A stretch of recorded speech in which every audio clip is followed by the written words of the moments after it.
सर्वांना सलाम. गृहसनाच्या या सभेला आपण प्रार्थनापूर्वक सुरुवात करूया.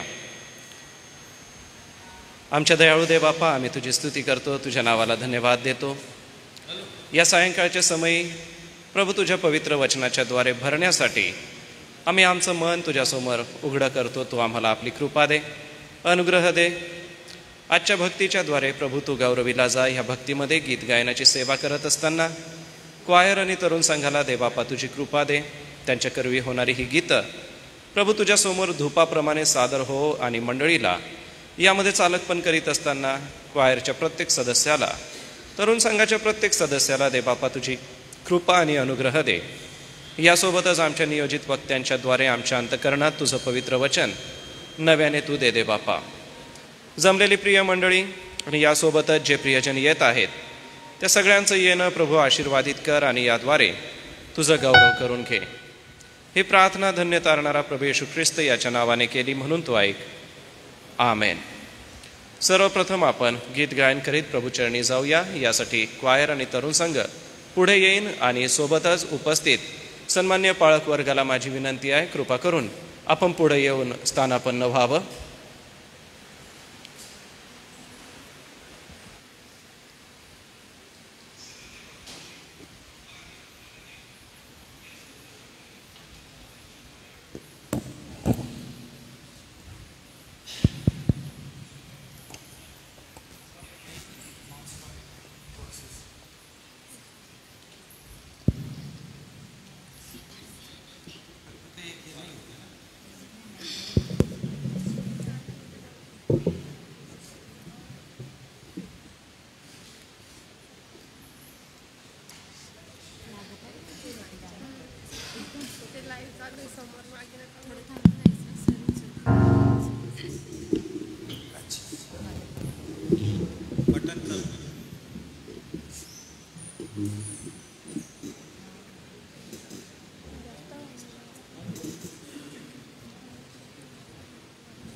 सर्वांना प्रभू येशूच्या नावात सलाम. आज पुन्हा एकदा आपण ग्रहसनाच्या या सभेमध्ये प्रभूची स्तुती करीत आजच्या प्रार्थनेत पुढे जाऊया. आणि काही कोर्सेस आहेत जे लहानपणापासून आपण ऐकतो आहोत, गातो आहोत आणि प्रभूची स्तुती त्याद्वारे आपण करत आलो. पुन्हा एकदा त्याला उजाळा देऊ आणि ख्रिस्तीजीने किती छान या कोरसपासून आपण सुरुवात करणार आहोत आणि नॉनस्टॉप आम्ही ही कोर्सेस गाणार आहोत. तर आमच्या सोबत आपणही गा. आपण सर्व मिळून प्रभूची स्तुती करूया.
मुखार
सर्व मिळून आणखी एक सुंदर गीत गाऊया. धन्यवाद के साथ स्तुति गाऊंगा, हे यीशु मेरे खुदा, उपकार है तेरे बेशुमार, कोटि कोटि स्तुति धन्यवाद.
योग्यता से बढ़ के दिया है, अपनी दया से तूने मुझे, मांगने से ज्यादा मिला मुझे, आभारी हूं प्रभु मैं.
सच्चा जिंदा खुदा, तुझ पर ही भरोसा मेरा, सेवा पूरी करके पाओ इनाम, प्रभु ऐसा दो वरदान.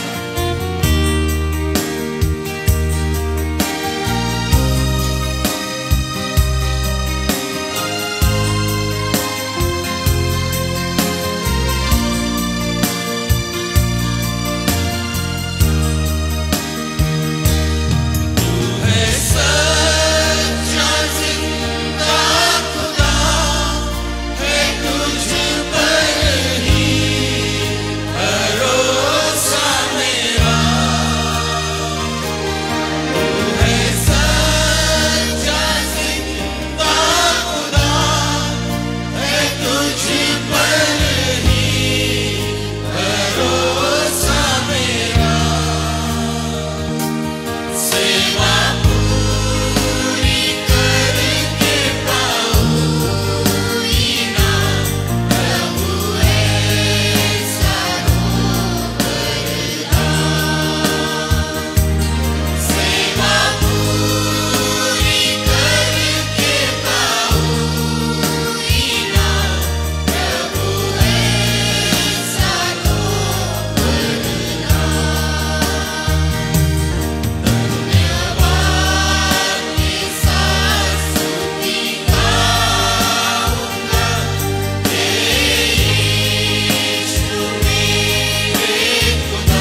प्रभूला कोटी कोटी धन्यवाद असो. क्वायर आणि तरुण संघाच्या या सेवेला प्रभुदेव बाप आशीर्वादित करो. प्रियजन हो, पहिल्या सभेपासून आतापर्यंत प्रभुदेव बाप त्याच्या पवित्र वचनाच्या द्वारे आणि त्याच्या सेवकांच्या द्वारे आमच्याशी बोलत आहे. आज सायंकाळी देखील आपण आपलं मन प्रभूसमोर रित करूया. आपलं ब्रीद वाक्य असं म्हणतं की सुज्ञानाचे योग्य घर बांधिता येते, समंजसपणाने ते मजबूत राहते. ज्ञानाचे योगे त्याच्या खोल्या सर्व प्रकारच्या मौल्यवान व मनोरम वस्तूंनी भरून जातात. नीतिसूत्रे 24व्या अध्यायाचं 3रं व हे 4थं वचन. या उपदेशाकडे जाण्यापूर्वी पुन्हा एक वार आपण प्रार्थना करूया आणि प्रभूचं सहाय्य आपण मागूया. हे आमच्या दयाळू देवबापा, आम्ही तुला धन्यवाद देतो व जे अनंत असे उपकार तो आमच्यावर केले त्याचं देवबापा आम्ही धन्यवाद आणि स्तुतीचा यज्ञ करतो. खऱ्या रीतीने आम्हाला स्तोत्रकर्त्याचे शब्द आठवतात, ते म्हणजे हे माझ्या जीवा परमेश्वराचा धन्यवाद कर. हे माझ्या जीवा परमेश्वराचा धन्यवाद कर, त्याचे सर्व उपकार विसरू नको. हे माझ्या सर्व अंतर्यामा त्याच्या पवित्र नावाचा धन्यवाद कर. देवबापा, आम्ही धन्यवाद करीत उपकार मानित या गृहसणाच्या सभेच्या निमित्ताने आमच्या मनाची पुन्हा एक वार बांधणी करत आहोत. आमच्या कुटुंबाची बांधणी होत असताना आमच्या आत्मिक जीवनाची बांधणी देखील तुझ्या प्रिय दासांकडून तू आमच्यासाठी करीत आहेस, त्यासाठी आम्ही आभार मानतो. नियोजित वक्ते सन्मान्य रेव्हरंड स्वप्नील नाशिककर पाळक साहेब यांच्या करवी देवबापा तू आमच्यासोबत बोलत आहेस, त्यासाठी आम्ही आभार मानतो. आणि खऱ्या रीतीने सुज्ञान आमच्यामध्ये निर्माण व्हावं, सहनशीलता आमच्यामध्ये निर्माण व्हावी, जेणेकरून कौटुंबिक जीवन आणि आमचं आत्मिक व मंडळीतलं जीवन, सामाजिक जीवन अधिक मजबूत व्हावं. देवबापा, जो पाळकीय सेवेचा प्रदीर्घ अनुभव त्यांच्या पाठीशी तू दिलास व जे पाळकीय सेवेचं ओझं पाळक साहेबांना तू दिलंस, त्या ओझ्याने ज्या पवित्र वचनाची सेवा प्रभू ते आम्हासाठी करीत आहे, आज सायंकाळी देखील तुझं पवित्र वचन घेऊन येत असताना तू त्यांना स्पर्श कर, आपली कृपा पुरव.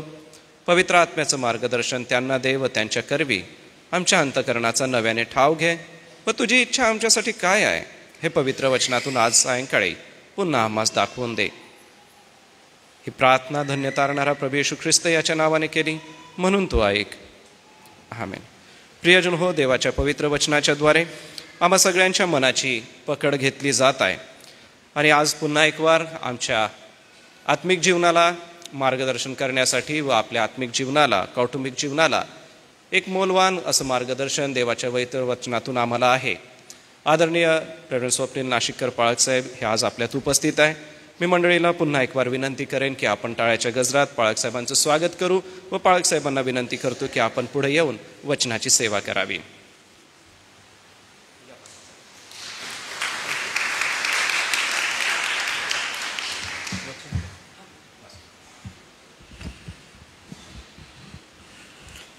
सर्वांना सलाम.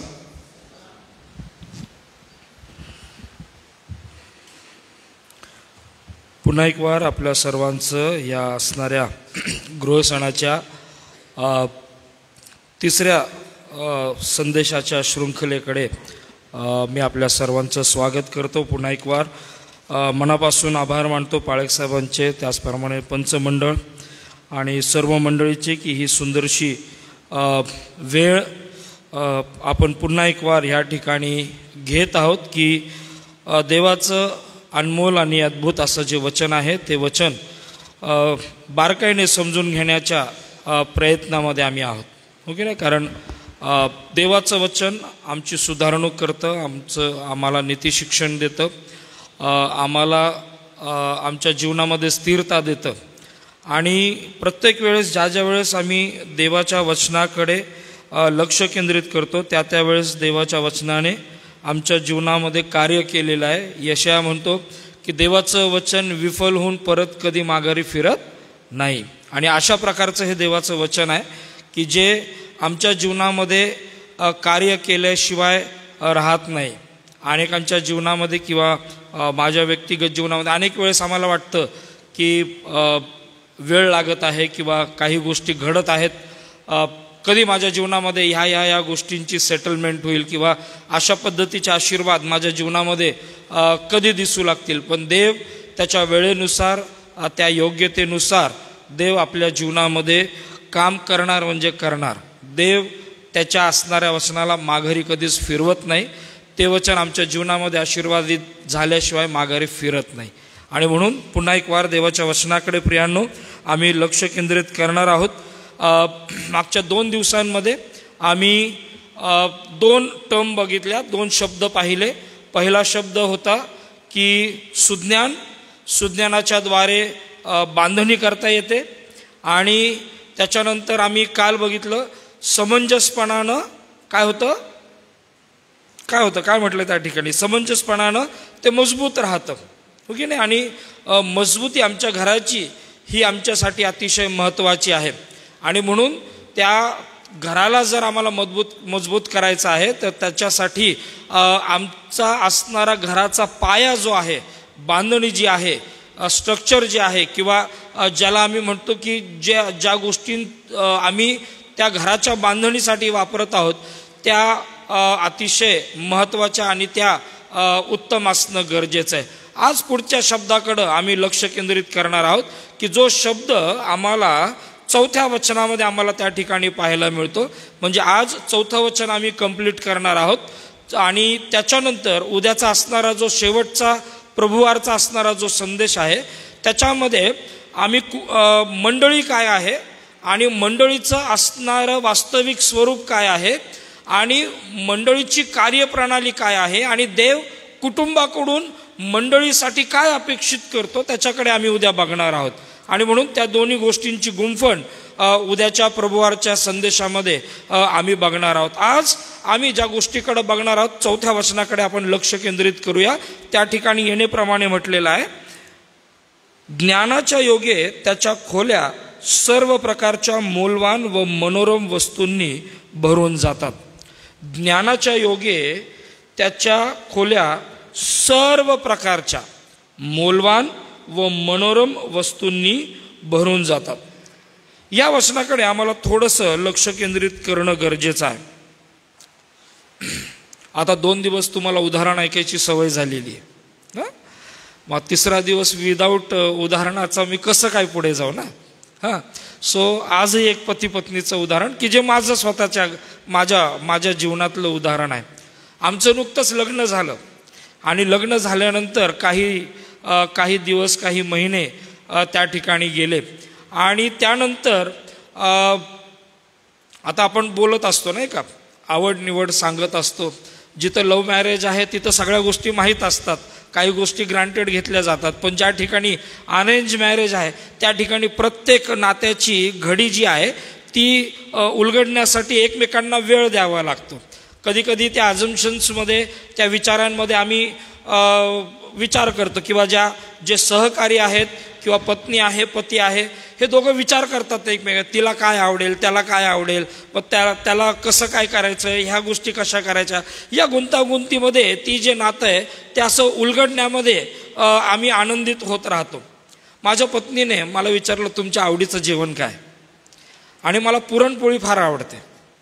आणि मी तिला सांगितलं पुरणपोळी मला फार आवडते. आणि मग तिनं एकदा पण बांधला की पुरणपोळी करायची. मग मम्मीला फोन केला गेला की पुरणपोळी कशी करायची आणि त्या सगळ्या रेसिपी त्या ठिकाणी सेट झाली. आणि आता पुरणपोळी करण्याची पद्धतही घरामध्ये सुरू झाली. मी सेवेवरून घरी आलो आणि मी सरप्राईज झालो की माझी पत्नी जी आहे ती माझ्यासाठी पुरणपोळी करत आहे. पण ज्यावेळेस मी सगळं बघितलं, पुरण झालेलं आहे, पीठ मळलेलं आहे, सगळ्या काही गोष्टी, तो मसाला भातसुद्धा तयार झालेला आहे, तोंडाला पाणी सुटू देऊ नका बरं का. आणि तो मसाला भातसुद्धा झालेला आहे. आणि मग मी बघितलं की आता खीर करण्याची तयारी त्या ठिकाणी सुरू आहे. तिनं खीर करायला घेतलेली आहे आणि तिनं थोडेसे तांदूळ वाटले आणि ते त्या पातेल्यामध्ये टाकलेत आणि दूध टाकलं आणि ते सगळ्या गोष्टी तिच्या प्रपोर्शनमध्ये ती करत होती. मी तिथं गेलो आणि मी म्हणालो एवढे तांदूळ नाही लागत, जरा जास्त लागतात ना. मधी करायची सवय असते ना. एवढेसे तांदूळ नाही लागत, जरा जास्त लागतात. आणि मग मी काय केलं, मी माझ्या अधिकारामध्ये तांदूळ घेतले. आता तिनं कुठले तांदूळ वापरले हे विचारलं नाही, मी कुठले तांदूळ घेतले हे तिलाही सांगितलं नाही. मी तांदूळ घेतले, तांदूळ वाटले आणि मी ते त्या पातेल्यामध्ये टाकून दिले. झालं काय प्रियांनो, ती जी खीर आहे ना, जी व्यवस्थित प्रपोर्शनमध्ये होत होती ती झाली एकदम घट्ट. आणि आता करायचं काय, मी तिला विचारलं आता करू काय. तिनं सांगितलं एक काम करा, दूध ओता. मग मी हे पण विचारलं नाही किती ओतायचं, मी माझ्या पद्धतीनं दूध ओतलं, ते झालं पातळ. मग काय करायचं, मग मी परत तांदूळ वाटले आणि मग परत त्या दुधामध्ये टाकले, ते परत झालं घट्ट. आणि असं करता करता तांदूळ टाक, दूध टाक, तांदूळ टाक, दूध टाक, असं करता करता त्या छोट्याशा पातेल्यामधून मला मोठ्या 2 पातेल्यांमध्ये ती खीर करावी लागली. आणि माझी पत्नी माझ्याकडे बघत राहिली आणि म्हणाली, आता तुला एकट्याला ही 2 आठवडे खीर खायची म्हणे. इतकी ती खीर झाली. अनेक वेळेस पती पत्नीच्या नात्यामध्ये किंवा कुटुंब व्यवस्थेमध्ये आम्ही काही गोष्टी ग्रांटेड घ्यायला सुरुवात करतो आमच्या नात्यामध्ये, आणि त्याच्या परिणामांचा अनेक वेळेस विचार न करता अनेक वेळेस काही गोष्टी आमच्या मनीध्यानी नसताना कळत नकळत त्या गोष्टी आमच्या कुटुंबामध्ये, आमच्या व्यवस्थापनामध्ये त्या गोष्टी होऊन जातात, घडून जातात. आणि त्याचे परिणाम काही दिवस का होईना आम्हाला त्या ठिकाणी भोगावे लागतात. माझी इच्छा नसताना देखील मला ती खीर खावी लागत होती, कारण चूक माझी होती. मी त्याच्यामध्ये उगीचच इंटरफेरन्स केलं होतं. बिचारी चांगली खीर बनवत होती. अनेक वेळेस आमचे इंटरफेरन्स जे आहेत, आमचे अधिकार वापरण्याची पद्धत आहे की जी पद्धत आहे, किंवा ज्या गोष्टीकडं आम्ही काही गोष्टींना ज्या पद्धतीनं कुटुंब व्यवस्थेमध्ये ग्रांटेड घ्यायला सुरुवात करतो, अनेक वेळेस आमच्या जीवनामध्ये त्या गोष्टी आम्हाला एका वेगळ्या लेवलला न घेऊन जाता त्याच्याद्वारे आमचं असणारं कुटुंबाचं व्यवस्थापन एका वेगळ्या अधोगतीला येऊन जातं. त्याचे परिणाम आम्हाला कळत न कळत भोगावे लागतात. देवाचं वचन आज आम्हाला सांगतं की ज्ञानाच्या योगे त्याच्या खोल्या सर्व प्रकारच्या मौल्यवान व मनोरम वस्तूंनी भरून जातात. ज्यावेळेस आम्ही इंग्लिशमध्ये ह्या टर्मकडे ज्यावेळेस आम्ही लक्ष केंद्रित करतो ना, त्यावेळेस ह्या ठिकाणी 2 शब्द वापरले, 3 शब्द आहेत.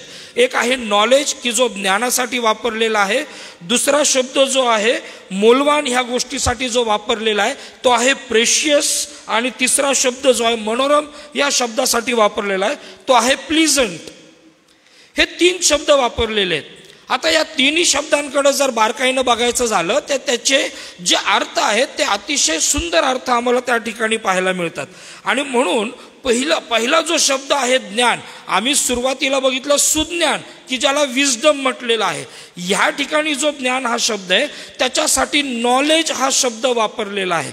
आणि मग जे नॉलेज आहे की जे वेगवेगळ्या स्तरावर वेगवेगळ्या पद्धतीनं आमच्याकडे येतं, आणि त्या नॉलेजचा किंवा त्या ज्ञानाचा उपयोग आम्ही वेगवेगळ्या कार्यक्षेत्रामध्ये वेगवेगळ्या कार्यप्रणालीमध्ये आम्ही त्या ठिकाणी ते करायला सुरुवात करतो. ज्ञान जे आहे ते ज्ञान वेगवेगळ्या माध्यमातून आम्हाला आत्मसात करता येतं. मात्र सुज्ञान जे आहे हे दैवी आहे. विस्डम जे आहे ते डिवाइन आहे. आणि म्हणून या ज्ञानाच्या योगे ज्या आमच्या घराच्या खोल्या आहेत, या खोल्यांचा असणारी जी क्वालिटी आहे ती देवानं ऑलरेडी सेट केलेली आहे. लक्षात येतंय का?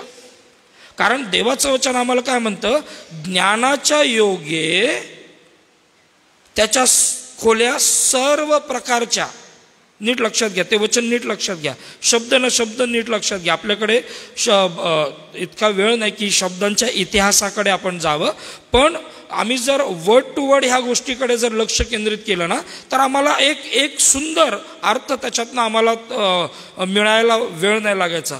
ज्ञानाच्या योगे म्हणजे ज्ञानाच्या करवी त्याच्या खोल्या, म्हणजे आम्ही ज्या घराची बांधणी करत आहोत आणि ज्या घरामध्ये आता खोल्या आहेत त्या ज्या सर्व खोल्या आहेत, सर्व प्रकारच्या किंवा सर्व प्रकारच्या मौल्यवान व मनोरम, प्रेशियस अँड प्लीझंट. याचा अर्थ काय आहे की देवानं जी बांधणी आम्हाला करायला लावली, देवानं ज्या समंजसपणाच्या द्वारे स्थिरता आमच्या घरासाठी सेट केलेली आहे, देवानं आमच्या खोल्यांची असणारी क्वालिटी काय असावी आमच्या खोल्यांचं इन्फ्रास्ट्रक्चर काय असावं, आमच्या खोल्यांचा बाज काय असावा, याची क्वालिटी देवानं सेट केलेली आहे. आणि ज्या देवानं आमच्या खोल्यांची क्वालिटी सेट केलेली आहे त्या क्वालिटीला डिफर करण्याचा अधिकार देवानं आम्हाला दिलेला नाही. देवाची इच्छा आहे की आमच्या घराच्या खोल्या या मौल्यवान आणि कशा असाव्यात, मनोरम असाव्यात. हा देवानं माझ्या घरासाठी, माझ्या कुटुंबासाठी, माझ्या घराच्या खोल्यांसाठी लावून दिलेला सेटअप आहे. लक्षात येतंय का? हा सेटअप बिघडवण्याचा अधिकार देवानं तुम्हाला आणि मला दिला नाही. कारण आमच्या घराचा मालक देव आहे, आम्ही कारभारी आहोत. We R stewards. मी माझ्या पैशानं बांधलं म्हणून मी मालक होत नाही. हे शरीर सुद्धा देवानं ख्रिस्ताच्या करवी त्याच्या मौल्यवान रक्तानं विकत घेतलेलं आहे. या शरीरावर माझा अधिकार नाही, तो देवाचा अधिकार आहे.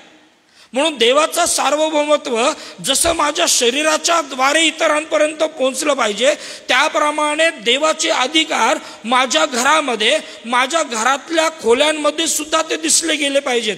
आणि आमचं घर हे परिपूर्ण रीतीने आशीर्वादित त्याच वेळेस होईल ज्या वेळेस माझ्या घराच्या खोल्या या मौल्यवान आणि मनोरम वस्तूंनी भरलेल्या असतील. मौल्यवान आणि मनोरम वस्तू याचा अर्थ सोनं चांदी नाही, चांगल्या प्रकारचा ब्रँडेड सोफा नाही, मार्बल टाईल्स नाही, वेगवेगळ्या प्रकारच्या असणाऱ्या मूल्यवान वस्तूंनी जे घर आम्ही बनवलेलं आहे, देवबाप त्या असणाऱ्या वस्तूंविषयी या ठिकाणी बोलत नाहीये. मत्तेकृत शुभवर्तमानामध्ये, लूककृत शुभवर्तमानामध्ये जर आम्ही बघितलं ना, तर त्या ठिकाणी तो म्हणतो की तुम्ही बहुत चिमण्यांपेक्षा मूल्यवान आहात.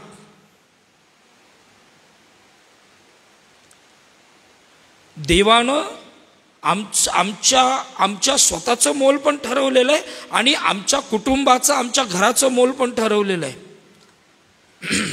अनेक वेळेस मी ज्यावेळेस कुटुंबाच्या शिबिरामध्ये जातो, कुटुंबाविषयी शिबिर ज्यावेळेस घेतो, त्यावेळेस मी अनेकांना म्हणतो की आम्ही ज्या फॅमिलीमध्ये राहत आहोत, फॅमिलीची डेफिनेशन आम्हाला माहीत पाहिजे.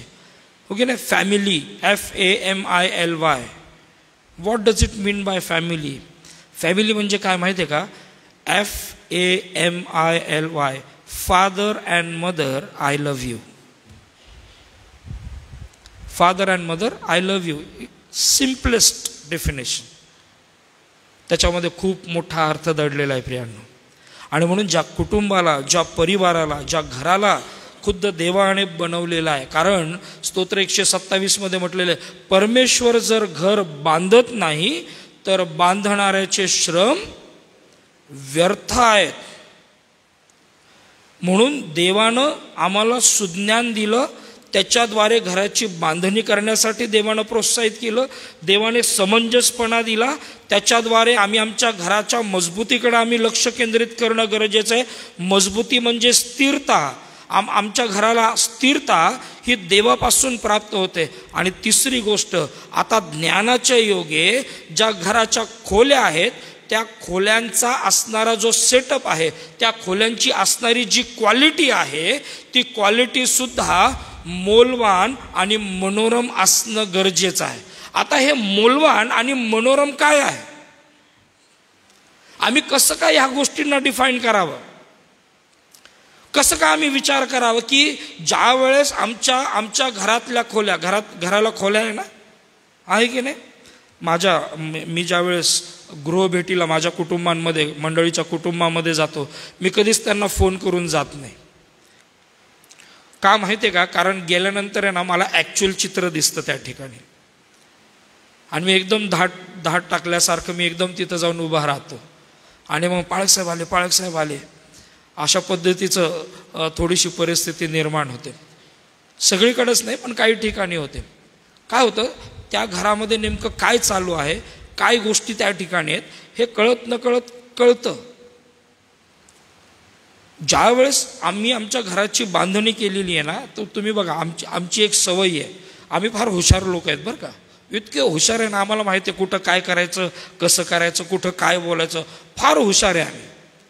ज्यावेळेस आमच्या घरामध्ये गेस्ट येतात त्यावेळेस आम्ही त्यांना कुठं बसवतो, ड्रॉइंग रूम असेल किंवा सिटिंग रूम, जिथं सोफा वगैरे ठेवलेला आहे, सुंदरसा टी व्ही ठेवलेला आहे आणि जिथं बसण्याची चांगली हे, आम्ही आमच्या असणाऱ्या गेस्ट्सला आम्ही कधीच म्हणत नाही जा आमच्या बेडरूममध्ये बसा, म्हणतो का? नाही. किंवा असं पण म्हणत नाही जा जरा स्वयंपाक खोलीमध्ये बसा, आम्ही आलोच. नाही, बैठक जी आहे, बैठक व्यवस्थेमध्ये जिथं बैठक व्यवस्था आहे त्या ठिकाणी आम्ही आमच्या जे पाहुणे आहेत त्यांना आम्ही बसवतो. येशूचं म्हणणं काय माहिती आहे का? येशू म्हणतो मला तुमची बैठक व्यवस्था माहिती आहे. I know your drawing room. मला माहिती आहे ती स्वच्छच आहे. ती काय आहे? ती स्वच्छ आहे. मला कुठे यायचं होतं का तुमच्या बेडरूममध्ये यायचं आहे. मला बेडरूम बघायचं आहे कसं आहे.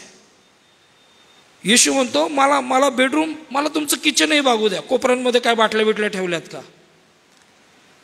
मला ते किचनही मला सेट करू द्या. त्या गोष्टी मला त्या ठिकाणी पाहू द्या. गॅलरीमध्ये काय आहे तेही मला पाहू द्या. आता सध्या एक नवीन ट्रेंड आले, म्हणजे जुनं आहे, आता आडगळीची खोली पण आम्ही स्पेशली तयार करतो माहिती आहे का?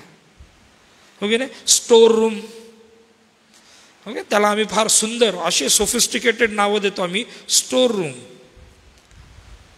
आणि त्या स्टोर रूममध्ये खूप भारी भारी गोष्टी आम्ही स्टोअर करून ठेवलेल्या असतात, इतरांना दिसायला नको. आणि प्रभू काय म्हणतो माहिती आहे का? मला तेही बघू दे ना. चुकीचं काय आहे का त्या ठिकाणी? चुकीच्या गोष्टी त्या ठिकाणी आहेत का? चुकीच्या वस्तू त्या ठिकाणी आहेत का? मला तेही पाहू दे. आणि म्हणून ज्यावेळेस नीतिसूत्रेचा लेखक ह्या ठिकाणी म्हणतो ना की ज्ञानाच्या योगे आमच्या खोल्या ज्या आहेत त्या खोल्यांची असणारी 2 प्रकारच्या क्वालिटीज ज्या आहेत त्या मेंटेन किंवा ऑर्गनाईज करण्याच्या संदर्भामध्ये हा नीतिसूत्रेचा लेखक आम्हाला सांगतो. आणि त्या ठिकाणी सांगत असताना हे जे मौल्यवान आहे आणि जे मनोरम आहे, हे मौल्यवान आणि मनोरम ह्याची असणारी जी क्वालिटी आहे, जी देवाने सेट केलेली आहे, देवबाप हे म्हणत आहे, देवाचं वचन आम्हाला हे सांगत आहे, याचा सेटअप म्हणजे मौल्यवान आणि मनोरम ह्या असणाऱ्या वस्तूंच्या द्वारे जर आमच्या खोल्यांना जर भरायचं असेल तर ते भरण्यासाठी आम्हाला ज्ञानाची मदत घेणं गरजेचं आहे. लक्षात येतंय का? लक्षात येतंय? नीट लक्षात घ्या.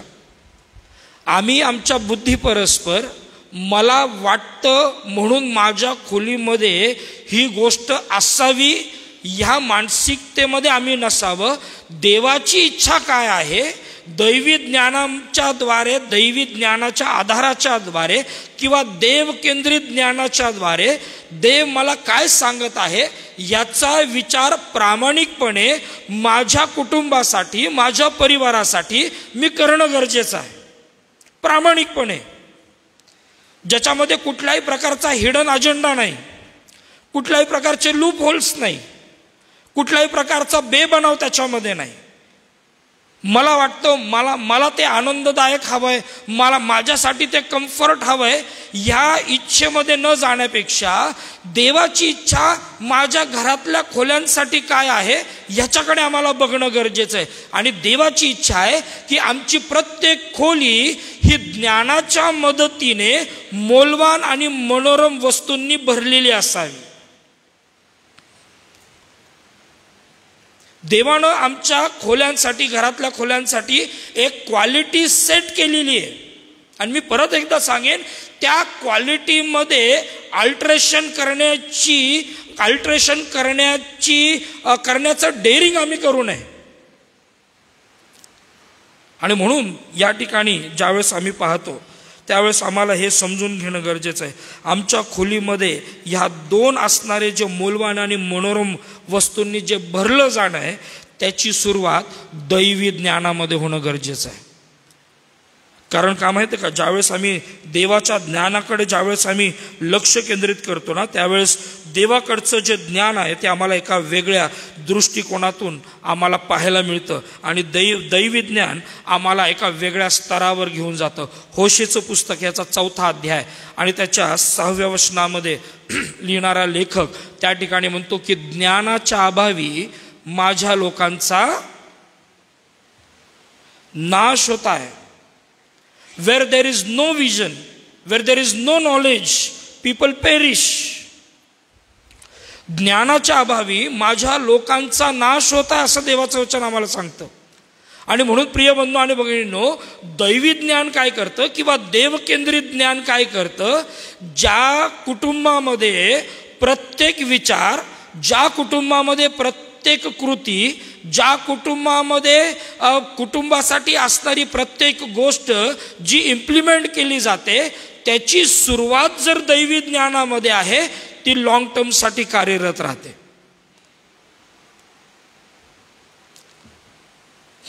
दैवी ज्ञान जे आहे ते आम्हाला सखोलतेमध्ये घेऊन जातं. दैवी ज्ञान आम्हाला एक सखोल अंडरस्टँडिंग देतं. आम्हाला वरवरच्या गोष्टी करायला नाही लावत. आणि म्हणून आम्हाला तो वृत्तांत, तो दाखला माहिती आहे ना, शहाण्या इस्मानं घर बांधलं, मूर्ख इस्मानं घर बांधलं, एकानं वाळूवर बांधलं, एकानं खडकावर बांधलं. ख्रिस्त म्हटलेल्या खडकावर आमचं घर बांधलेलं असावं. देवकेंद्रित ज्ञान आम्हाला एका वेगळ्या सिस्टीमकडे किंवा एका वेगळ्या मतप्रणालीकडे घेऊन जातं. लॉंग टर्मसाठी आम्हाला घेऊन जातं.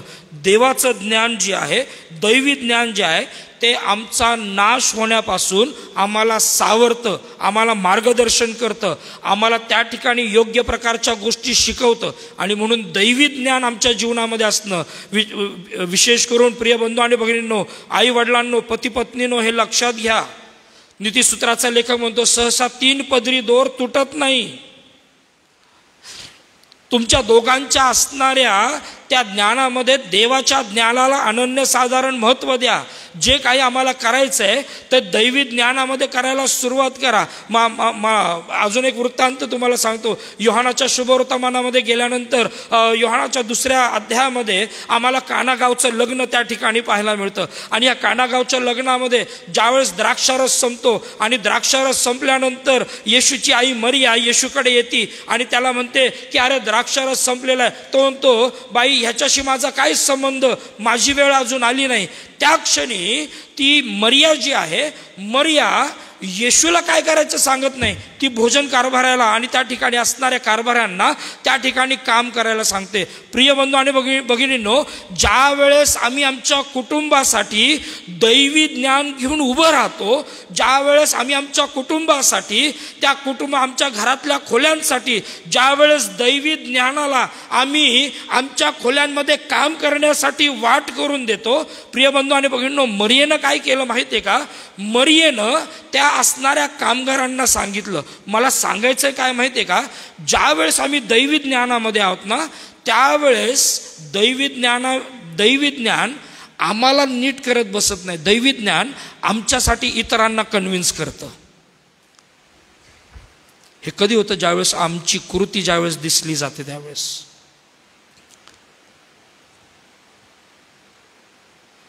आणि म्हणून मरिया त्या लोकांना म्हणते, त्या कारभारांना त्या ठिकाणी म्हणते, हा जे सांगेल ना ते करा. काय म्हणते? हा जे सांगेल ते करा आणि आम्ही आमच्या कुटुंबासाठी तेच केलं पाहिजे. तो जे सांगतो ते आम्ही केलं पाहिजे. आणि म्हणून दैवी ज्ञान जे नीतिसूत्रेचं पुस्तक याचा 8वा अध्याय, जर तुम्ही 8वा अध्याय जर काढला, हा संपूर्ण 8वा अध्याय जो आहे, मी तरुण लेकरांना विनंती करेन, तरुणींना मी विनंती करेन, घरी गेल्यानंतर हा 8वा अध्याय फार बारकाईने वाचा. कारण हा 8वा अध्याय जो आहे केवळ आणि केवळ ज्ञानाविषयी सांगतो. केवळ आणि केवळ ज्ञानाविषयी सांगतो. त्याची सुरुवातच काय होते माहिती आहे का? त्या ठिकाणी म्हटलं पहिल्या वचनामध्ये, ज्ञान घोषणा करीत नाही काय? सुज्ञ पण आपल्या वाणीची गर्जना करीत नाही का? ज्ञान हे गर्जनेसारखं आहे. ज्ञान गप्प बसत नाही. ज्ञान गप्प बसणार नाही. ज्ञान हे गर्जनेसारखं आहे. पुढं मार्गावरील उंचवट्यावर, शिखरावर, चव्हाट्यावर ते उभे असते. ज्ञान कुठं उभं आहे? मार्गावरील उंचवट्यावर. ज्ञानाची लेवल, ज्ञानाची पातळी जी आहे ही खाली नाही आहे. हे लक्षात घ्या. ज्ञानाची पातळी ही खाली नाही आहे. हे एका वेगळ्या लेवलला काम करतं. दैवी ज्ञान जे आहे ते उंचावर, शिखरावर, चव्हाट्यावर एका वेगळ्या लेवलला आम्हाला घेऊन जाणारं ज्ञान आहे. लक्षात येतं आहे का? आणि म्हणून त्याची लेवल जी आहे ती हायर आहे. त्याची लेवल हायर आहे. कितीतरी गोष्टी या 8व्या अध्यायामध्ये आम्हाला त्या ठिकाणी सांगितलेल्या आहेत. आणि म्हणून प्रिय बंधू आणि भगिनींनो, आम्ही या ज्ञानाकडे लक्ष केंद्रित केलं पाहिजे. 10व्या वचनामध्ये काय म्हटलं माहिती आहे का? त्या ठिकाणी म्हटलं, रुपये घेऊ नका तर माझे शिक्षण घ्या. उत्कृष्ट सोने न घेता, सोनं घ्यायला आम्हाला फार आवडतं, हो की नाही? आता लाखाच्या वर झालं तरी आम्ही सोनं घ्यायचं थांबवत नाही. देवाचं वचन काय म्हणतं? सोनं घेऊ नका तर काय घ्या? ज्ञान घ्या. ज्ञान घ्या. कारण ज्ञान जे आहे, ज्ञानाच्या द्वारे आमच्या जीवनामध्ये बऱ्याचशा गोष्टी ह्या आशीर्वादित होतात. कारण जर 18व्या वचनामध्ये अजून जर बघितलं, मी एक फक्त गोष्टी तुमच्या समोर आणतो. त्या ठिकाणी म्हटलं, संपत्ती व मान, टिकणारे धन व न्याय काय माझ्या हाती आहेत. ज्ञानाच्या हाती आहे. हे ज्ञानाच्या हाती आहे. आणि म्हणून जर आम्हाला हे ज्ञान जर आत्मसात करायचं आहे तर आम्हाला त्या सर्वसमर्थ परमेश्वर, की ज्या परमेश्वराच्या भयामध्ये ज्ञानाचा प्रारंभ आहे, त्या परमेश्वरासंगती आमचं नातं दृढ करावं लागेल.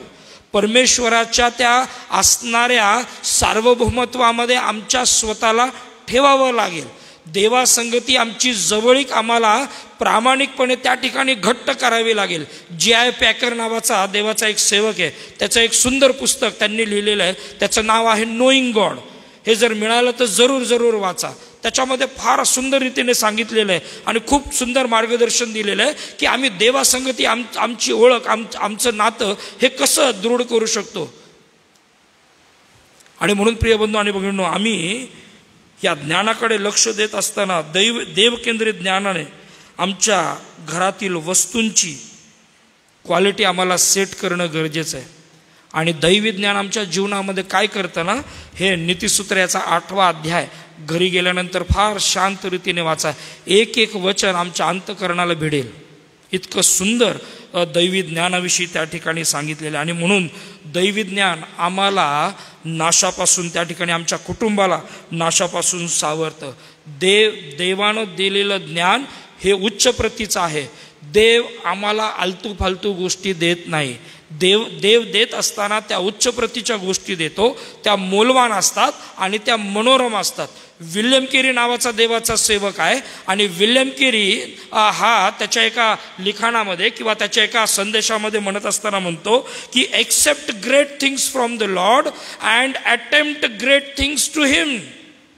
देवापासून उत्तम अशा गोष्टींची अपेक्षा करा आणि देवाला उत्तम गोष्टी द्या. योहान 10:10 मध्ये म्हटलेले, चोर येतो तो केवळ चोरी, घात आणि नाश करण्यासाठी येतो. मी आलो ते ह्यासाठी की तुम्हाला जीवन प्राप्ती व्हावी आणि ती विपुल प्रमाणामध्ये व्हावी, अबंडंटली. देव आम्हाला देव इच्छितो भरपुरीमध्ये. देव आम्हाला देव इच्छितो विपुलतेमध्ये.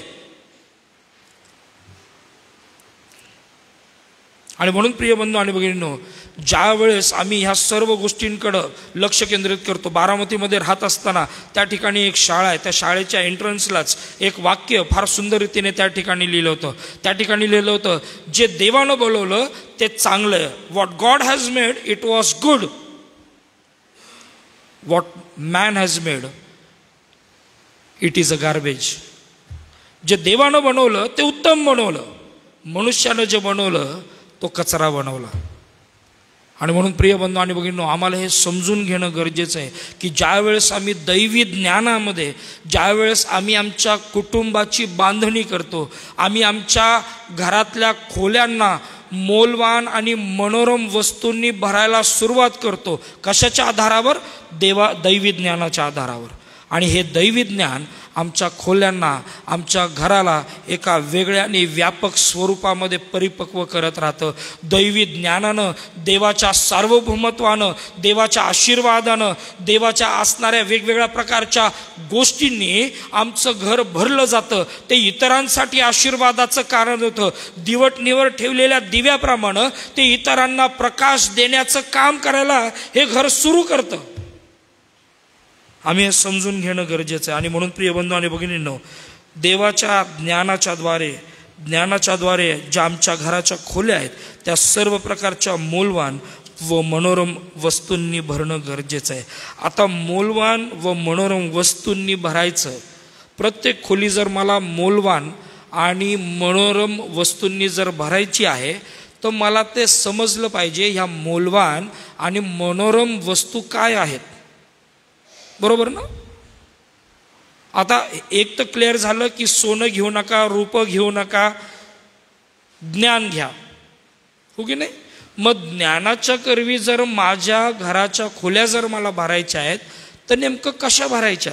पहिली महत्त्वाची गोष्ट, कलसेकरासपत्र 3 अध्याय 5व्या वचनापासून पुढे आपण वाचू. कलसेकरासपत्र 3 अध्याय 5व्या वचनापासून.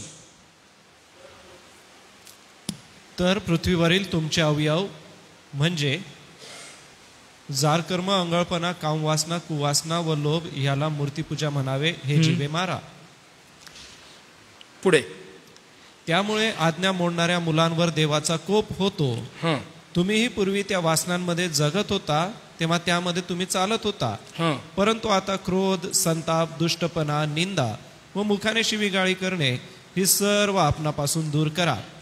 एकमेकांशी लबाडी करू नका, कारण तुम्ही जुन्या मनुष्याला त्याच्या कृतीसह काढून टाकले आहे आणि जो नवा मनुष्य आपल्या निर्माणकर्त्याच्या प्रतिरूपाप्रमाणे पूर्ण ज्ञानात नवा केला जात आहे. कशात नवा केला जात आहे? पूर्ण ज्ञानात. नीट लक्षात घ्या, हा जो मनुष्य जो नवा केला जात आहे तो पूर्ण ज्ञानात, आणि पूर्ण ज्ञान हे देवाकडे आहे. पूर्ण ज्ञान हे देवाकडे. पुढं असं म्हटलेलं आहे, त्याला तुम्ही धारण केले आहे, त्याला तुम्ही धारण केलेलं आहे. आणि म्हणून जर आम्हाला घरची जर खोली जर आम्हाला नीटनेटकी करायची आहे तर जगिकतेचे असणाऱ्या जे टर्म्स आहेत, जगिकतेच्या असणाऱ्या ज्या डेफिनेशन्स आहेत, जग आम्हाला ज्या गोष्टींनी आमच्या घराच्या खोल्यांना भरायला पुरस्कृत करतं किंवा जगिकतेची मानसिकता घेऊन आम्ही आमच्या घराला जर भरण्याचा प्रयत्न करतोय तर एक दिवस असा येईल ते घर डळमळीत झाल्याशिवाय आणि ते नामशेष झाल्याशिवाय राहणार नाही. पण आता पुढे वाचूया 12व्या वचनापासून. तेव्हा तुम्ही देवाचे पवित्र व प्रिय असे निवडलेले लोक आहात, म्हणून करुणायुक्त हृदय, ममता, सौम्यता, लीनता, सहनशीलता ही धारण करा. पुढे एकमेकांचे सहन करा आणि कोणाविरुद्ध कोणाचे गाराणे असल्यास आपसात क्षमा करा. प्रभूने तुम्हाला क्षमा केली तशी तुम्हीही करा. पुढे 15 पर्यंत. पूर्णता करणारे बंधन अशी जी प्रीती ती या सर्वांवर धारण करा. ख्रिस्ताची शांती तुमच्या अंतःकरणात राज्य करो. तिच्याकरता तुम्हाला एक शरीर असे पाचरण्यात आले आहे आणि तुम्ही कृतज्ञ असा. घराची पहिली खोली ख्रिस्ताचे गुणधर्म परावर्तित करणारी खोली.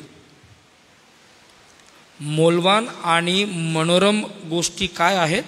आत्ता ज्या कलसेकरास पत्राच्या 3 अध्यायामध्ये आम्ही ज्या वाचल्या ना, आम्हाला काय सोडायचं आहे, काय धारण करायचं आहे, आणि आमच्या घरामध्ये ख्रिस्ताचे गुणधर्म हे कसे ॲक्टिवेट झाले पाहिजेत ह्याच्याकडे प्रिय बंधू आणि भगिनींनो, आई वडिलांनो, पती पत्नींनो, आम्हाला लक्ष केंद्रित करणं गरजेचं आहे.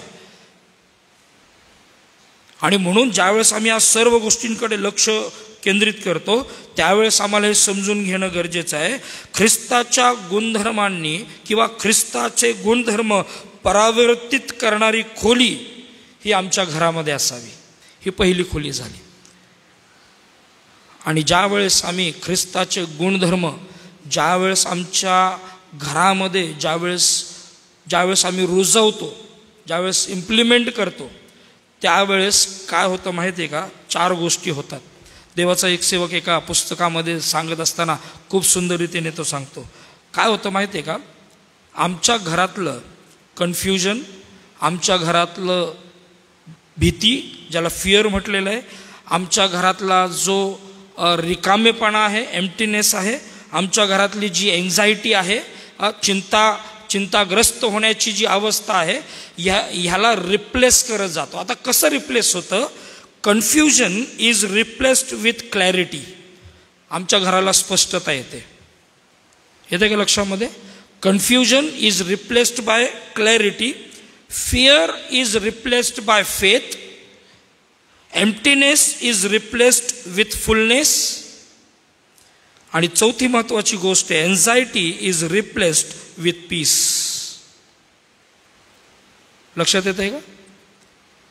ज्या वेळेस दैवी ज्ञानानं ख्रिस्ताचे गुणधर्म ज्यावेळेस आमच्या घरातल्या खोलीमध्ये वावरू लागतात, त्यावेळेस आमचं कन्फ्युजन, आमचं फिअर, आमचा एम्प्टीनेस, आमची एन्झायटी जी आहे ही रिप्लेस व्हायला सुरुवात करते.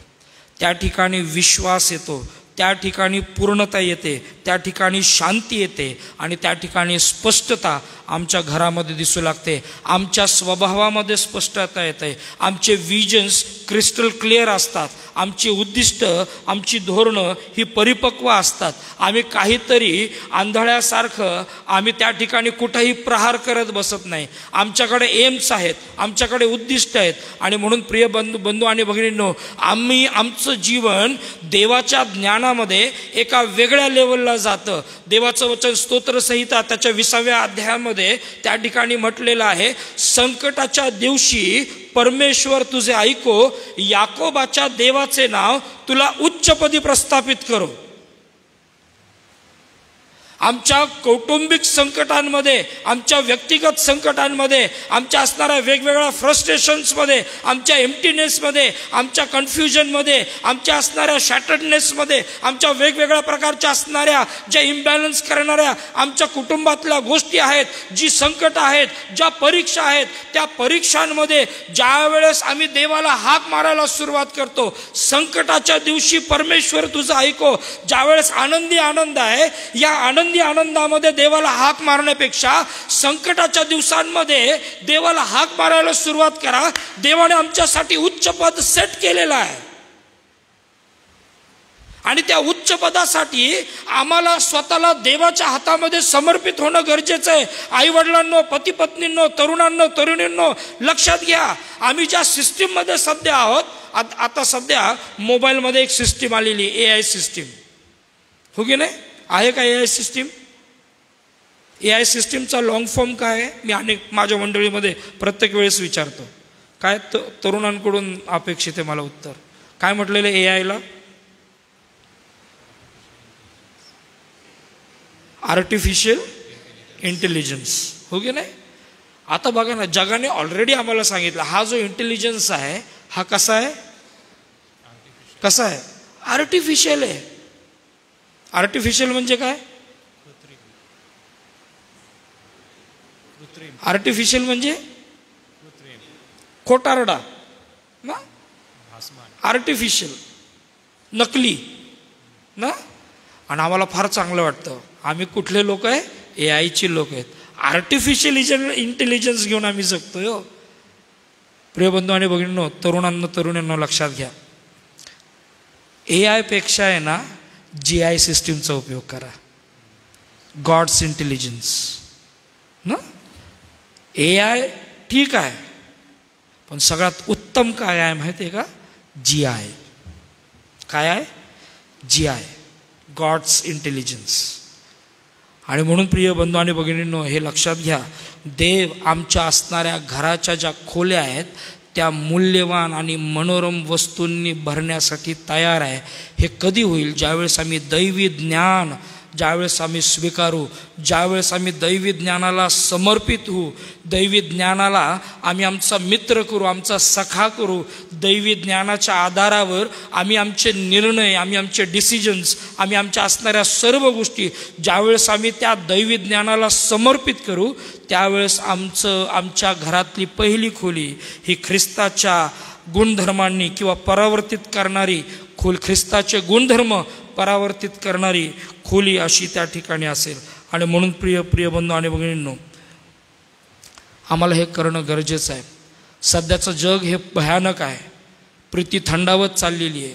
2 कोरिंथ 4:4 म्हटल्याप्रमाणे ह्या युगाच्या दैवतांनी आमची मनं काय केलेली आहेत? आंधळी केलेली आहेत. मनही आंधळं केलं आहे, डोळी आंधळे केले आहेत. आता काय काय आंधळं होणं बाकी माहीत नाही. आणि आम्हाला आता आम्ही इतके व्यावहारिक झालेलो आहोत की आमचं मन आता कठीण होत राहिलेलं आहे. ज्याप्रमाणे देव सर्वसमर्थ परमेश्वर इस्रायलाला एका ठिकाणी म्हणतो, हे कठीण मनाचे लोक आहेत. आता असं वाटू लागतं की आता आमचंही मन कठीण होत चाललेलं आहे. आमच्याही मनाला असं वाटू लागलं की दगडाला पाझर फुटणारच नाही, इतकं मन आमचं कठीण होत राहिलेलं आहे. आणि अशा ह्या पोस्ट मॉडर्न इरामध्ये, अशा ह्या जगामध्ये आम्ही आमच्या स्वतःला उभं करत आहोत, वेगवेगळ्या सिस्टीमच्या द्वारे, वेगवेगळ्या ज्ञानाच्या द्वारे. प्रिय बंधू आणि भगिनींनो, देव तुमच्या ख्रिस्ती कुटुंबाकडून देव एका वेगळ्या अनन्य साधारण गोष्टींची अपेक्षा करतोय. देव वेगळ्या गोष्टींची अपेक्षा ख्रिस्ती कुटुंबाकडून करत आहे प्रियांनो. आणि आम्हाला त्या अपेक्षेला खरं उतरणं गरजेचं आहे. दुसरी खोली, पहिली खोली बघितली, ख्रिस्ताचे गुणधर्म परावर्तित करणारी खोली. दुसरी खोली जी आहे, ख्रिस्त केंद्रित नातेसंबंधांची खोली, क्राइस्ट सेंटर्ड रिलेशनशिप, ख्रिस्त केंद्रित नातेसंबंधाची खोली. आणि ख्रिस्त केंद्रित नातेसंबंध आम्हाला ख्रिस्ताच्या वधस्तंभाकडं पाहिल्यानंतर आम्हाला कळतं. माझ्या पाठीमागे वधस्तंभ आहे नाही का, आणि हा वधस्तंभ आम्हाला नातेसंबंधाविषयी सांगतो. या वधस्तंभातली मी अनेक वेळेस माझ्या मंडळीमध्ये या प्रकारचं शिक्षण दिलं. वधस्तंभातली जी जे लाकूड आहे किंवा उभी जी रेघ आहे, ही रेघ माझं आणि देवाचं नातं प्रस्थापित करते. जी उभी वधस्तंभातली जी काठी आहे किंवा जे लाकूड आहे, जी लाईन आहे, ते माझं आणि देवाचं जे अलाइनमेंट आहे, माझं आणि देवाचं जे नातेसंबंध आहे ते सांगतं. आणि जी आडवी लाईन आहे ती माझं आणि इतरांचं नातं सेट करतं. जर माझं आणि देवाचं नातं जर सेट आहे, तर माझं आणि इतरांचं नातं सुद्धा सेट असणं गरजेचं आहे. कारण देव अर्धवट काम करत नाही. ज्याला आम्ही म्हणतो हॉरिझॉन्टल अँड व्हर्टिकल रिलेशनशिप. आणि म्हणून माझं आणि देवाचं जर नातं नीट आहे, तर माझं आणि इतरांचंही नातं नीट असणं गरजेचं आहे. जर मी म्हणतो की मी ख्रिस्ती आहे, मी म्हणतो मी देवाचा आहे, मी म्हणतो देवाचं मूल आहे, आणि माझं माझ्या शेजाऱ्याबरोबर, माझ्या पत्नीबरोबर, माझ्या लेकरांबरोबर, माझ्या पतीबरोबर जर नीट नातं जर प्रस्थापित होत नसेल, तर माझं आणि माझ्या आणि ख्रिस्ताच्या नात्यावर प्रश्नचिन्ह आहे. कारण तारण पावलेला व्यक्ती हा त्या ठिकाणी फळ द्यायला सुरुवात करतो, फळ दाबून ठेवत नाही. त्याच्यातनं ख्रिस्ताचे गुणधर्म हे आपोआप दिसू लागतात.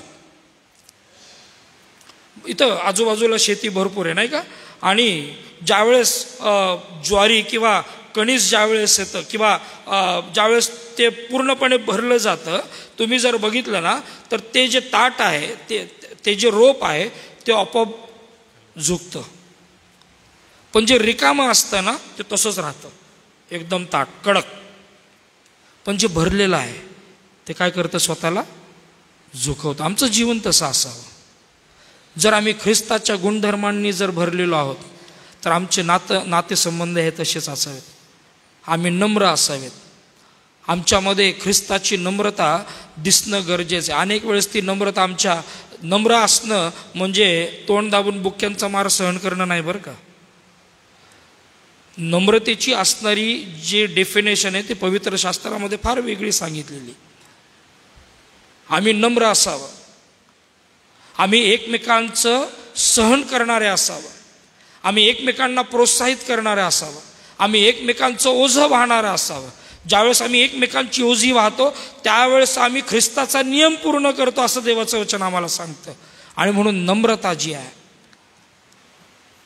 ती आमच्या नातेसंबंधामध्ये दिसणं गरजेचं आहे. आणि अनेक वेळेस प्रियबंधू आणि भगिनींनो, हे नातेसंबंध आमच्या जीवनामध्ये फार फार कठीणतेमध्ये दिसले जातात. कारण तिमोथेच्या पत्रामध्ये जर आम्ही बघितलं, 2 तिमोथे याचा 3रा अध्याय आणि त्याच्या असणाऱ्या पहिल्या वचनापासून जर आम्ही ह्या सर्व गोष्टींचा जर बारकाईने अभ्यास केला तर त्या ठिकाणी म्हटलेले शेवटच्या काळी कठीण दिवस येतील हे समजून घे.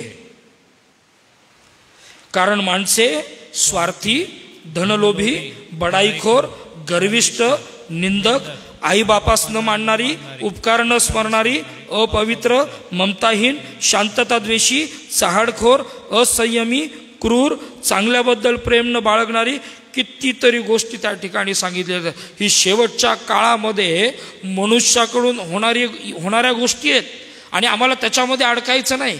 ख्रिस्तानं आम्हाला ज्या गोष्टीसाठी पाचारण केलेलं आहे त्या पाचारणाकडं, त्या कॉलिंगकडं आम्हाला लक्ष केंद्रित करणं गरजेचं आहे. मी तुमच्यासमोर दाविदाचं उदाहरण ठेवेन. दाविदाचं ज्यावेळेस शमूएलाने ज्यावेळेस अभिषेक केला, अगदी त्या दिवसापासून ज्यावेळेस नंतर दावीद शौलाच्या समोर काम करू लागला, ज्यावेळेस त्यांनी गल्ल्याथाला मारलं आणि वेगवेगळ्या प्रकारच्या लढाया तो जिंकला, त्यावेळेस शौलाच्या मनामध्ये त्याच्याविषयी मत्सर त्या ठिकाणी पेटू लागला आणि शौल दाविदाला कसं मारायचं याची व्यूहरचना त्या ठिकाणी करू लागला. वास्तविक पाहता दाविदाला 3 वेळा दाविदाच्या समोर शौल त्या ठिकाणी आला.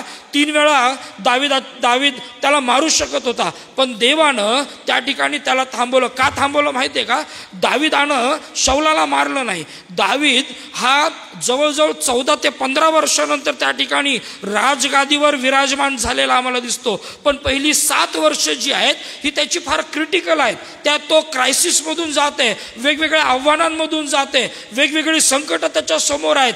त्याला वेड्याचं सोंग घ्यावं लागलं, त्याला वेगवेगळ्या प्रकारच्या परिस्थितीला सामोरं जावं लागलं. अशाही परिस्थितीमध्ये एक महत्वाचं वक्तव्य 1 शमूएल 22वा अध्याय आणि त्याच्या 3-4 वचनामध्ये तो करतो. ज्यावेळेस मोवाबाच्या राजाच्या जवळ तो जातो, आपल्या कुटुंबाला, आईवडिलांना तो त्या ठिकाणी त्याच्या हातामध्ये मिस्पा या ठिकाणी ज्यावेळेस तो हस्तांतरित करतो, त्यावेळेस त्या राजाला म्हणतो, मला जोपर्यंत देवाची इच्छा कळत नाही तोपर्यंत माझ्या वाडवडिलांना तुझ्या जवळ राहू दे. प्रिय बंधू आणि भगिनींनो, क्रायसिस जीवनामध्ये आहे, कठीणता त्याच्या जीवनामध्ये, पण तो त्याच्या अभिषेकाला विसरला नाही, तो त्याच्या पाचारणाला विसरला नाही, तो त्याच्या कॉलिंगला विसरला नाही. देवानं ज्या उद्दिष्टांसाठी त्याची नेमणूक केलेली होती तो राजगादीवर अजून गेला नाही, पण त्याला माहित आहे की देवाने जर मला अभिषेक केलेला आहे तर त्याचा देवाचा असणारा उद्दिष्ट अतिशय निराळं आहे. आणि या सर्व क्रायसिसमध्ये त्यांनी त्याचे नातेसंबंध अतिशय प्रगल्भतेने सांभाळले. प्रिय बंधू आणि भगिनींनो, हे लक्षात घ्या. आमच्या जीवनामध्ये अनेक वेळेस एक वाक्य बोललं जातं, पाळक साहेब आमचं तिथं आम्हाला होईना, दुसऱ्यांचं कुठून करायचं? देवानं आम्हाला त्यासाठी पाचारण केलेलं आहे. प्रिय बंधू आणि भगिनींनो, येशू म्हणतो तुम्ही मीठ आहात, तुम्ही जगाचे प्रकाश आहात. आणि म्हणून आमच्यावर ही एक गंभीर जबाबदारी आहे की आम्ही आमच्या नातेसंबंधामध्ये आम्ही टिकणं गरजेचं आहे.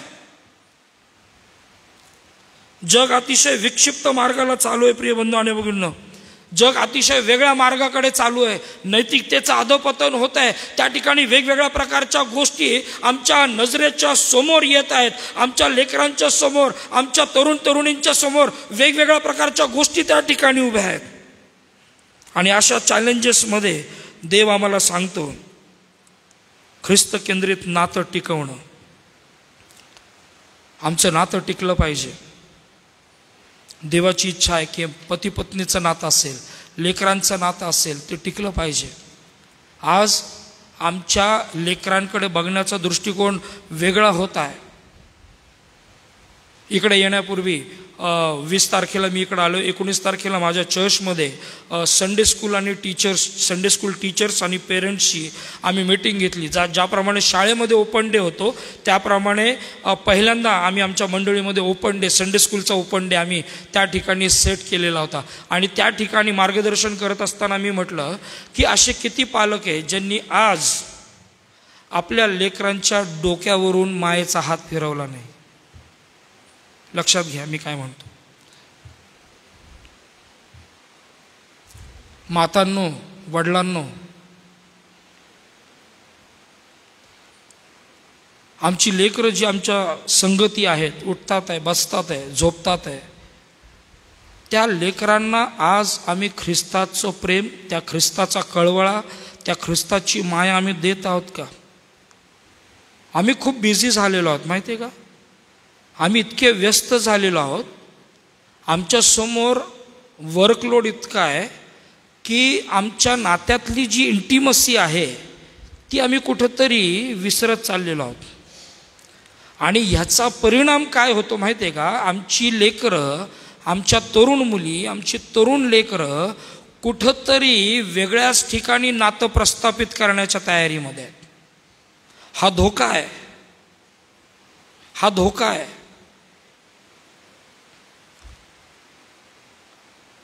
Reverend B.A. तिवारींनी एक उदाहरण सांगितलं होतं. ते उदाहरण हे होतं की ज्यांना मुलगी आहे ना, ज्यांच्या घरामध्ये मुलगी आहे, ज्यावेळेस आपली मुलगी ज्यावेळेस सुंदर तयार होते आणि ती सुंदर तयार झाल्यानंतर ज्यावेळेस ती निघते बाहेर जायला, त्यावेळेस वडिलांचं हे कर्तव्य आहे तिला म्हणायचं, you are looking so beautiful, तू खूप छान दिसतेस बेटा. काय होईल माहिती आहे का त्याच्याने? ज्यावेळेस ती मुलगी बाहेर पडते आणि ज्यावेळेस कोणतरी तरुण मुलगा तिला म्हणतो, हां तू खूप छान दिसतेस बरं का, ती म्हणते तुझं वाक्य सेकंड हँड आहे, मला ॲप्रिशिएट करणारे माझे वडील पहिले आहेत.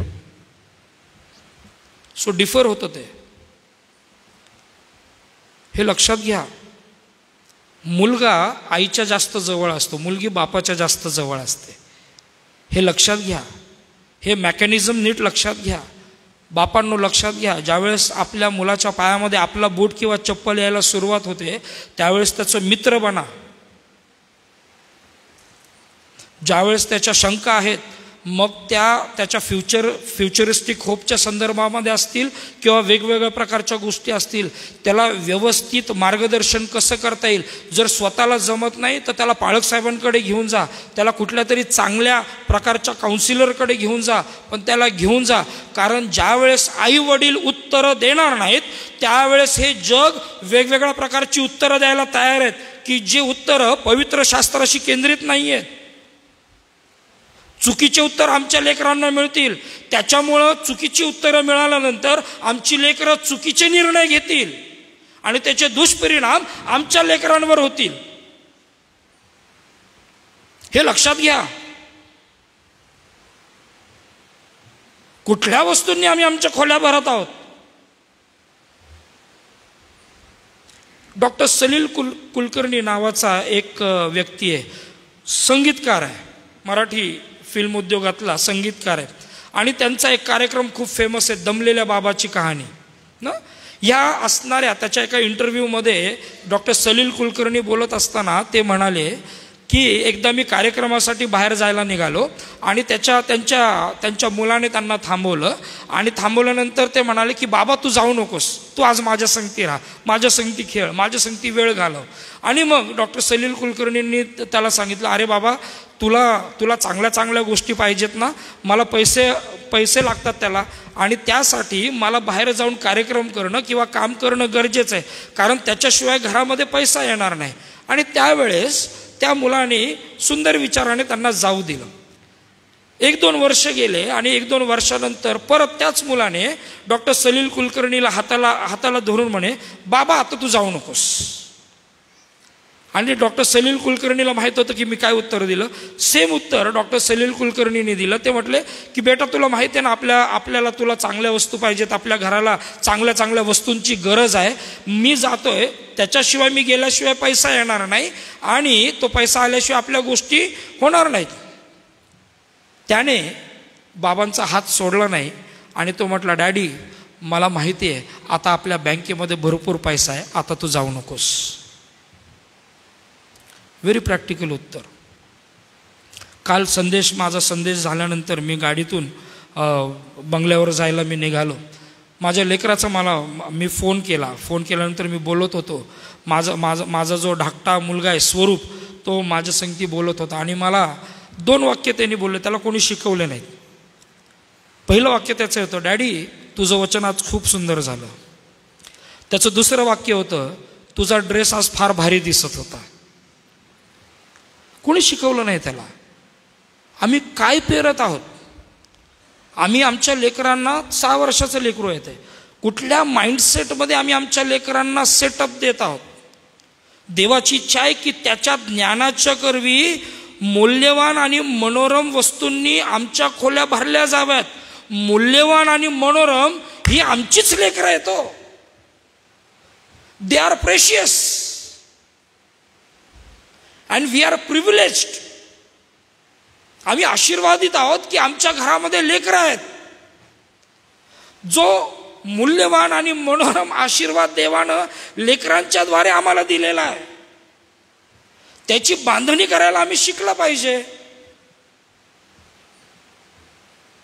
तुम्हाला माहिती आहे का, यशाचा ग्रंथ जर आम्ही काढला यशाचा ग्रंथ, माझ्या संदेशाच्या आउटलाईनमध्ये ते नाही आहे, पण थोडंसं बाहेर जाऊन आम्ही थोडंसं लेकरांविषयी बघू. यशाचा ग्रंथ याचा 11वा अध्याय 6 आणि 7 वचन. यशया 11:6 आणि 7. लांडगा कोकरांजवळ राहील, चित्ता करडांजवळ बसेल. वासरू, तरुण, सिंह व पुष्ट बैल एकत्र राहतील. त्यांना लहान मूल वळविल. गाय व अस्वल एकत्र चलतील. त्यांचे बच्चे एकत्र बसतील. सिंह बैलाप्रमाणे कडबा खाईल. ताने बाळ नागाच्या बिळाजवळ खेळेल. थान तुटलेले मूल पुरुषाच्या बुबुळाला हात लावेल. नीट लक्षात घ्या, 6व्या वचनामध्ये सांगितले, लांडगा कोकराजवळ राहील, चित्ता करडाजवळ बसेल. वासरू, तरुण, सिंह व पुष्ट बैल एकत्र राहतील. पुढं काय म्हटलं? त्यास लहान मूल वळील. वळील म्हणजे काय माहिती आहे ना? वळील म्हणजे, हो की नाही? कोण वळत आहे? लहान मूल. सो लहान मूल ह्या असणाऱ्या अजस्त्र जनावरांना लीड करत आहे. लक्षात येते का? नीट लक्षात घ्या. पुढं म्हटलेलं आहे, थान तुटे बाळ पुरुषाच्या बुबुळाला हात लावेल. तान्य बाळ पुरुषाच्या बुबुळाला हात लावेल. स्तोत्र करता मला वाटतं 8व्या अध्यायाच्या 2ऱ्या वचनामध्ये त्या ठिकाणी म्हणतो की तू बालके आणि तानुली यांच्याद्वारे सामर्थ्य प्रस्थापित केलेलं आहे. आमच्या मुलांना देवानं किती मोठं कार्य दिलेलं आहे. ही लहान बालकं दिसतात, पण देवाचं वचन आम्हाला काय सांगतं? किती मोठी लिडरशिप त्यांच्याकडे आहे. यांच्याकडे आम्ही लक्ष केंद्रित केलं पाहिजे. तुम्ही विचार करा ना प्रिय बंधू आणि भगिनींनो, जर त्या 5,000 त्या लोकांना 5 भाकरी आणि 2 मासे जर मिळालेच नसते त्या मुलाच्या करवी, तर जर मोशे त्या लव्हाळ्याच्या पेटामध्ये रडलाच नसता, तर त्याचं एक रडणं त्या असणाऱ्या फारोच्या कन्येचं हृदय पिळवटून टाकलं. त्याने ती आकर्षित झाली त्याच्या रडण्याकडे आणि तिनं त्या बाळाला उचललं. त्या लेकरानं 5 भाकरी 2 मासे देऊन टाकले. मांसाहार जेवण कोण देत नाही हो, दुसऱ्याचं, आपलं स्वतःच. त्याने देऊन टाकले मासे. काय झालं? 5,000 लोक जेवले. प्रिय बंधू आणि भगिनींनो, लेकरांचं एस्टॅब्लिशमेंट देवाच्या दृष्टीनं फार अगम्य आहे, अद्भुत आहे, अलौकिक आहे. त्याच्याकडे लक्ष केंद्रित केलं पाहिजे. तरुणपणाचे मुलगे हे वीराच्या हातातील बाणाप्रमाणे आहेत. त्यांच्यासाठी आमच्याकडे काय सेटअप आहे? मी काल परवा सरांसंगती बोलत असताना मी म्हटलं, education is not to earn money. शिक्षण जे आहे ते पैसे कमवण्याचं साधन नाहीये. आणि आम्ही आईवडील जे आहोत ना, आम्हाला असं वाटतं की बाबा रे मुलांनो, आता आम्ही तुमच्यावर एवढे इन्व्हेस्ट केलेले आहेत, आता तू मोठी झाली, तू कामाला लागला की आम्हाला आमचे रिटर्न्स दे. या मानसिकतेमध्ये आम्ही नसावं आईवडिलांनी. खूप कठीण होतंय प्रिय बंधू आणि भगिनींनो आमची मानसिकता. आमची कुटुंब त्याच्यामुळं एका वेगळ्या असणाऱ्या मानसिकतेमध्ये जगत आहेत आणि त्याचे रिझल्ट जे आहेत हे थिओसेंट्रिक ओरिएंटेड नाही आहेत, हे देवकेंद्रित नाही आहेत. त्याचे रिझल्ट काहीतरी वेगळेच निघत आहेत. आत्ता करताना आम्हाला मजा येते, शेवटास त्याच्यासाठी मृत्यूपथ आहे, देवाचं वचन सांगतं. आणि म्हणून आम्ही आमच्या कुटुंबाची बांधणी अशा पद्धतीनं केली पाहिजे की आमचे नातेसंबंध दृढ असावेत, ख्रिस्त केंद्रित गुणधर्म आमच्या जीवनातून त्या ठिकाणी इतरांना दिसले जावेत. आणि तिसरी महत्त्वाची गोष्ट, ख्रिस्त केंद्रित उद्दिष्ट आमच्या घरामध्ये असावेत. मी मगाशी सांगितलं, दाविदाच्या जीवनामध्ये एक उद्दिष्ट त्याने सेट केलेलं होतं.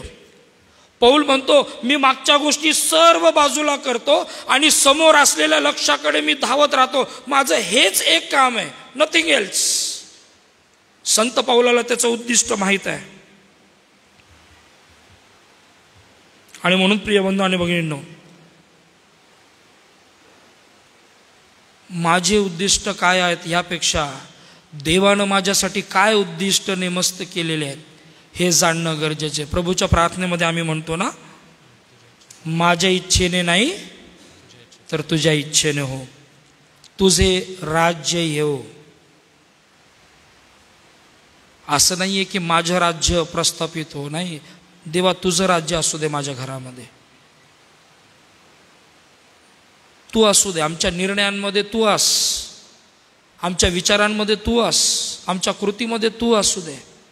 आम्ही जे काही बोलू त्याच्यामध्ये तुझी उपस्थिती असू दे.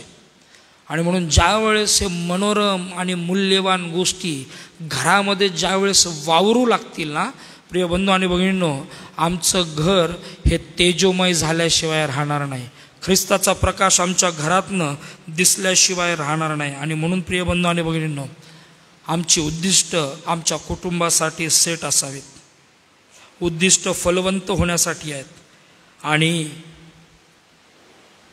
देव आमच्या उद्दिष्टांना परिपूर्ण करतो. देव आमच्या उद्दिष्टांना पूर्णतेस नेतो. प्रिय बंधू आणि भगिनींनो, आमचं जीवन हे उद्दिष्टांनी भरलेलं असावं. देवानं किती सारे उद्दिष्ट पवित्र शास्त्रामध्ये सांगितलेले आहेत. देवानं त्याची इच्छा परिवाराविषयी काय आहे, व्यक्तिगत जीवनाविषयी काय आहे, ही सुंदर रीतीने पवित्र शास्त्रामध्ये अतिशय सिस्टमॅटिकली त्या ठिकाणी सेटअप करून ठेवलेली आहे. त्याच्याकडे आम्ही लक्ष केंद्रित करणं गरजेचं आहे. ज्यावेळेस आम्ही ख्रिस्ताच्या उद्दिष्टांना बगल देऊन, ज्यावेळेस मी माझ्या उद्दिष्टांना माझ्या कुटुंबासाठी वापरायला सुरुवात करतो, प्रिय बंधू आणि भगिनींनो, आमच्या घराचा कचरा झाल्याशिवाय राहणार नाही. पण ज्यावेळेस आम्ही आमच्या कुटुंबामध्ये ख्रिस्ती उद्दिष्टांना अनन्यसाधारण महत्त्व देतो, प्रिय बंधू आणि भगिनींनो, त्यावेळेस आमचं घर हे ख्रिस्ताचा प्रकाश परावर्तित करणारं घर होतं. ख्रिस्ताची उद्दिष्ट आमच्या घरातनं त्या ठिकाणी दिसू लागतात. आणि म्हणून प्रिय बंधू आणि भगिनींनो, देवकेंद्रित उद्दिष्ट आमच्या जीवनामध्ये असणं नितांत गरजेचं आहे. देवबाप करो या वचनाच्या द्वारे आपल्या सर्वांना तो आशीर्वादित करो. थँक्यू.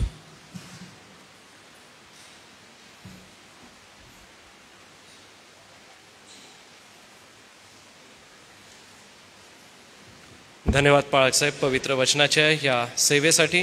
प्रियजन हो, आम्हाला उद्दिष्ट समजलेली आहेत आणि या उद्दिष्टानुसार आपण आपलं जीवन जगूया. यासोबतच आम्ही आमच्या ज्या खोल्या आहेत ते ख्रिस्ताचं गुण परिवर्तित करणाऱ्या, ख्रिस्तासंबंधी आमचे नातेसंबंध दृढ करणाऱ्या आणि ख्रिस्त केंद्रित उद्दिष्ट आमच्या जीवनात असून आपण पुढे जाऊया व आपल्या जीवनातल्या आपल्या घराच्या या खोल्या अधिक मजबूत करूया. या गोष्टींनी मनोरम करूया आणि ह्या मनोरम गोष्टी तुमच्या आणि माझ्या जीवनाला प्रभू आशीर्वादित करो. वचनाच्या सेवेसाठी पुन्हा एक वार मी परमेश्वराला धन्यवाद देतो व पाळक साहेब आपले देखील मनपूर्वक आभार मानतो. प्रियजन हो, या वेळेला आपण दान घेणार आहोत आणि यासाठी क्वायर पुढे येईल, गीत गायनाची सेवा करेल व हे गीत होत असताना आणलेलं दान आपण परमेश्वराच्या भांडारात अर्पण करूया.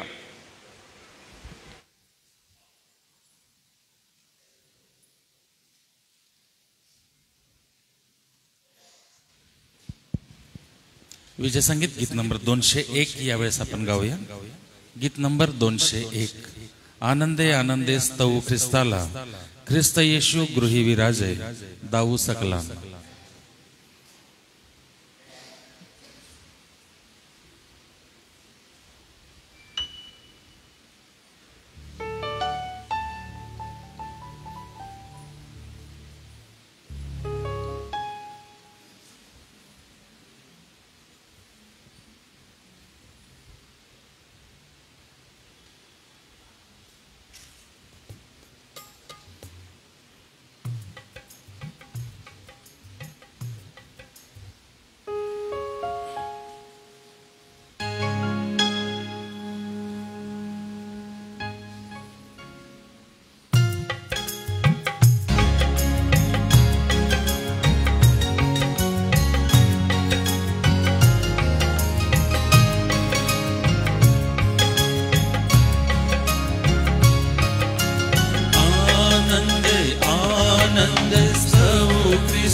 सकलांना गड्यांनो दाऊ सकलांना आनंदे आनंदे स्तवू ख्रिस्ताला ख्रिस्त येशू गृही विराजे दाऊ सकलांना गड्यांनो दाऊ सकलांना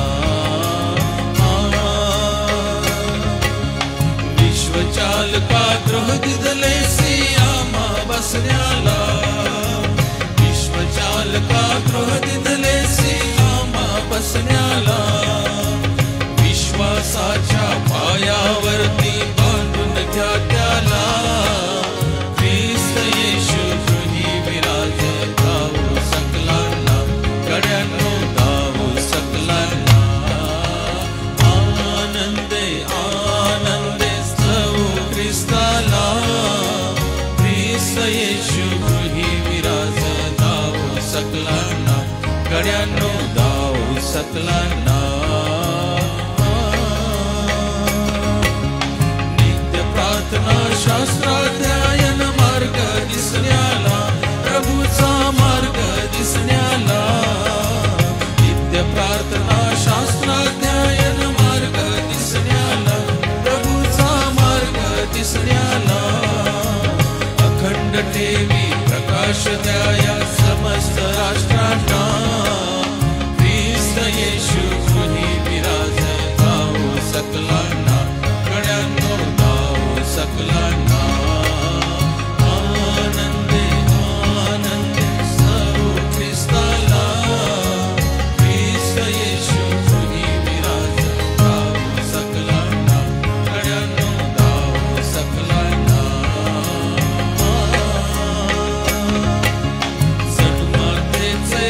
शांतीचे दाऊ सकलांना जन्मातेचे गृह शांतीचे दाऊ सकलांना मस्त असू द्या ख्रिस्त दिसू द्या कारण जगताला ख्रिस्त येशू गृही विराजे दाऊ सकलांना गड्यांनो दाऊ सकलांना आनंदे आनंदे स्तवू ख्रिस्ताला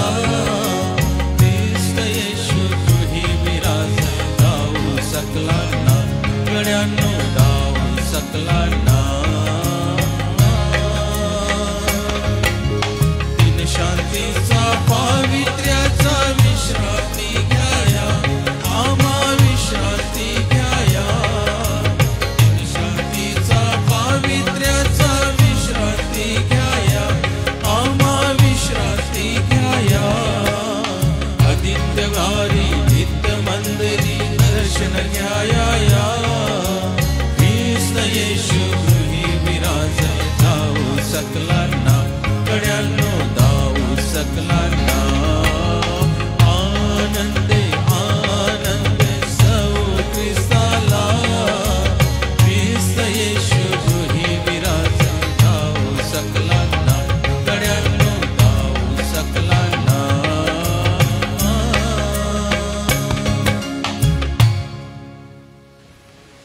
या दानार्पणासोबतच प्रियजन हो, ज्या परिसरासाठी आपण जमलेलो आहोत त्या परिसरातील प्रिय कुटुंबियातील सदस्यांनी आपल्या जागेवर उभं राहायचं आहे. आज मिशन स्कूल कॅम्पस गेटजवळील परिसर, इंदिरानगर जिमखाना परिसर, बापना चाळ, पटेलवाडी गिरीविहार परिसर, Rupasheth park, RK city, Kalyani park, Nalwa road परिसर आणि वागोदा शिवार ही जी सर्व प्रिय कुटुंब आहे, आपणाला विनंती करतो कृपा करून आपण आपल्या जागेवर उभं राहावं. आपणासाठी प्रार्थना करण्यात येईल. सोबतच या कुटुंबाच्या वतीने मंडळीसाठी फराळ देखील आहे आणि फराळाच्या सोबतच जी वर्गणी आहे ती 4700 रुपये ती मी प्रभूच्या भांडारामध्ये अर्पण करतो. या प्रिय परिवारांसाठी आणि जो फराळ आमच्यासाठी आहे त्यासाठी व आलेल्या दानार्पणासाठी दुधाळे शिवार मंडळीचे सन्मान्य पाळकसाहेब आज आपल्यामध्ये आहेत. पास्टर मनीष वळवी यांना मी विनंती करतो कृपा करून आपण पुढे या. या प्रिय कुटुंबांसाठी आपण प्रार्थना करा. आलेल्या दानार्पणासाठी जो फराळ ह्या कुटुंबाकडून आपल्या मंडळीसाठी आहे त्यासाठी देखील आशीर्वाद मागा.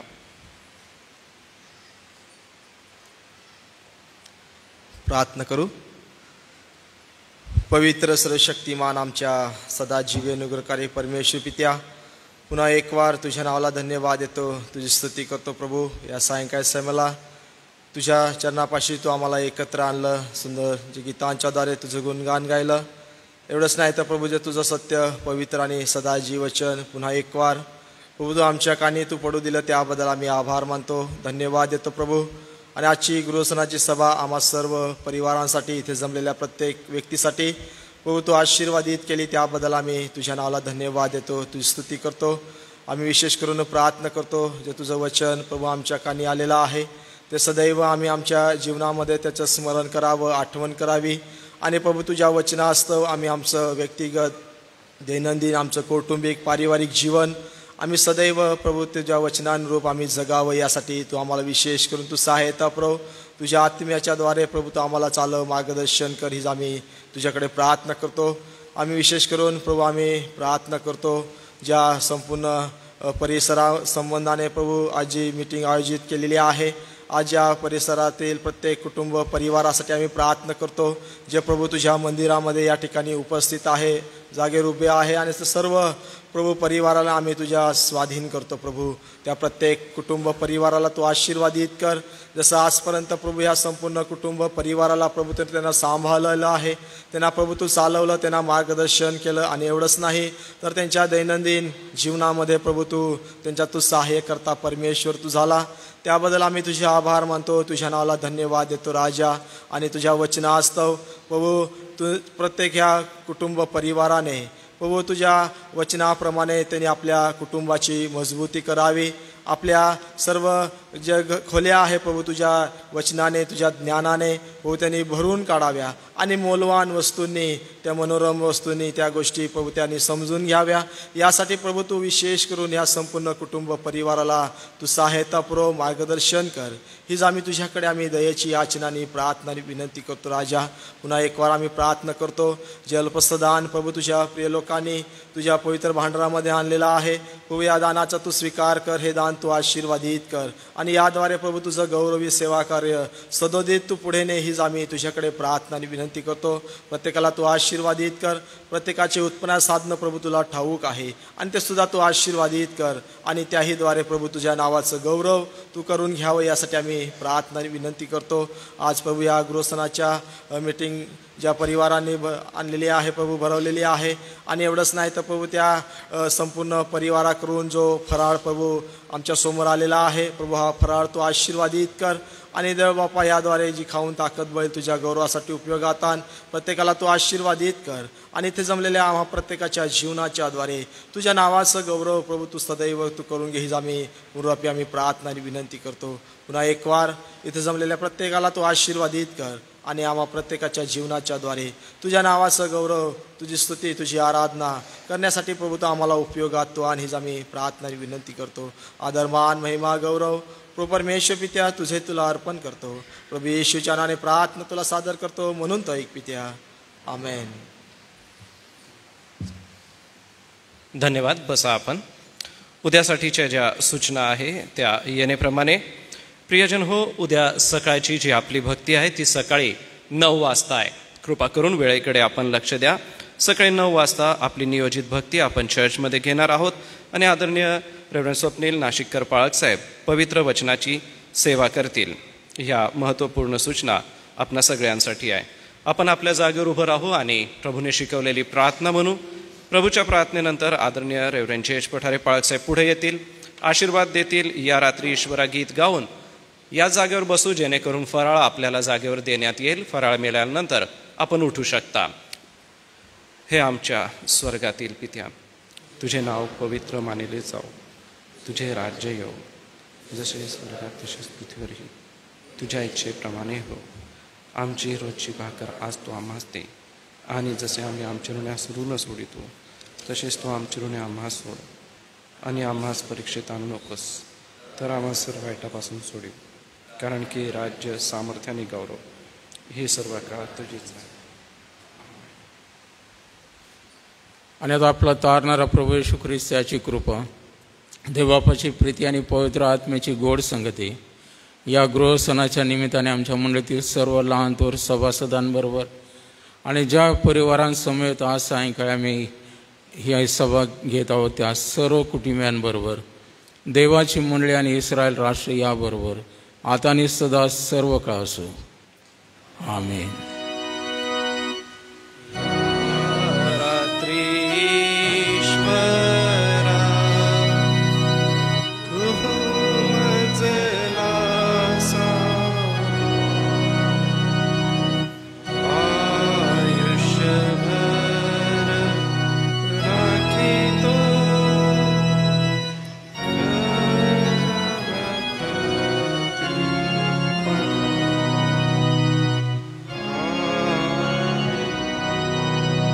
सर्वांना सलाम.